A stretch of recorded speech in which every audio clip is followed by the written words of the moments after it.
So, when you think about keeping your heart healthy, what's the first thing that pops into your head? For most of us, right, it's cholesterol, maybe watching what we eat, getting some exercise, the usual stuff. But what if I told you that story, the one we all know, is missing some huge, really important chapters? Well, today we're going to dive in and try to uncover the full picture. All right, to really get a grip on how big of a deal this is, we've got to start with the best data out there. And I'm not talking about just some random study. Nope. This is the official scorecard, the real deal from the U.S. Centers for Disease Control and Prevention. This is what's actually happening. And the very first thing you need to see is this number. Just one. Let that sit there for a second. Because heart disease, it isn't just a problem. It is the single biggest cause of death in the United States. Full stop. The sheer scale of this is what's so staggering. We hear a lot about cancer, we hear about tragic accidents, and of course, they're devastating. But just look at these numbers. Heart disease.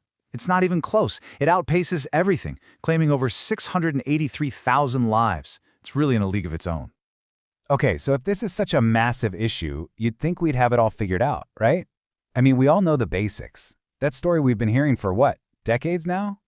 And here they are, the usual suspects. High cholesterol, smoking, a bad diet, not getting off the couch enough. And look, don't get me wrong, these are absolutely major players. But here's the catch. They're the things that are easy to measure. And because of that, they get all the attention, and they can totally overshadow the rest of the picture. They just don't tell the whole story. Not by a long shot. And that brings us to the really crucial question here.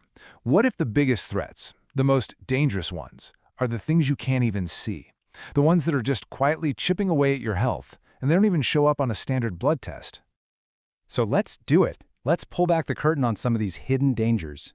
These are the things that so often fly completely under the radar, until it's way too late. First up is something we can all relate to: chronic stress. You know that feeling of being constantly on? The work, the emails, the never-ending to-do list? Well, that isn't just in your head. It's actually triggering a flood of stress hormones, things like cortisol and adrenaline.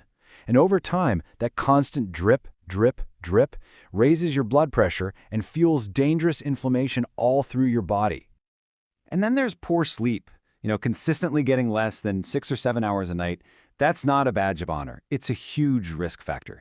It basically keeps your body in this constant state of low-level stress. And think about conditions like sleep apnea, where you actually stop breathing over and over all night. That's one of the biggest, most underdiagnosed causes of serious damage to your heart. Okay, now for one that might really surprise you: loneliness. It turns out being socially isolated isn't just, an emotional thing. It has a real, profound, physical impact on your heart. We're talking raising stress hormones and blood pressure in a way that is incredibly damaging. I want you to just let this next part sink in for a second. Being lonely can be as bad for your heart as smoking 15 cigarettes every single day. I mean, that is a wild comparison, and it just goes to show you how powerful our social connections are for our actual physical health. And finally, here's one you would probably never, ever connect to your heart: your gums. Yep, the bacteria from gum disease can actually escape into your bloodstream, travel all through your body, and kick off inflammation right in the lining of your arteries. That's right, flossing is actually heart care. Who knew? So you've got all these hidden silent threats, right? Stress, bad sleep, loneliness. They're all feeding into the same basic problem: inflammation and damage inside our arteries. So the million-dollar question is, how do you fight an enemy you can't even see? Well, it turns out there's a way to flip on the lights.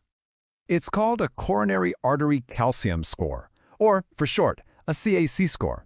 It's a really simple, non-invasive CT scan, and what it does is measure the grand total, the cumulative result of all those risk factors we talked about, the seen and the unseen. It literally detects hardened plaque building up in your arteries long before you'd ever feel a single symptom. Honestly, the best way to think about it is like this. It's a smoke detector for your heart. It's not looking for a fire that's already raging, right? It's designed to pick up on the very first signs of smoke, that plaque buildup, and give you that crucial early warning. And when you get the results, they are incredibly black and white. A score of 0, that means you have a very, very low risk of having a heart event anytime soon. But the second that score clicks above 0, the moment any calcium at all is detected, your entire risk profile changes. dramatically.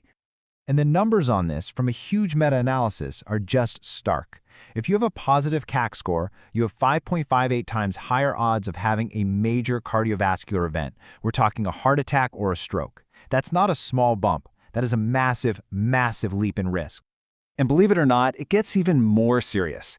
If you have any detectable calcium, your odds of needing a procedure down the road, like a stent or even bypass surgery, are nearly 12 times higher.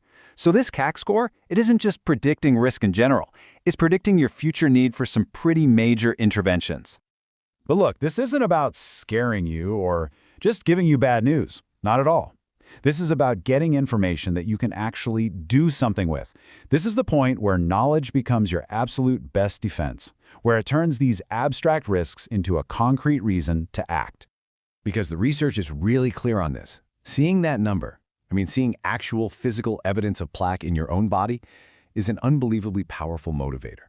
People who get a non-zero score are so much more likely to start and, just as importantly, stick with their medications, to finally get serious about a healthier diet, and to make exercise a real priority. It makes the risk real.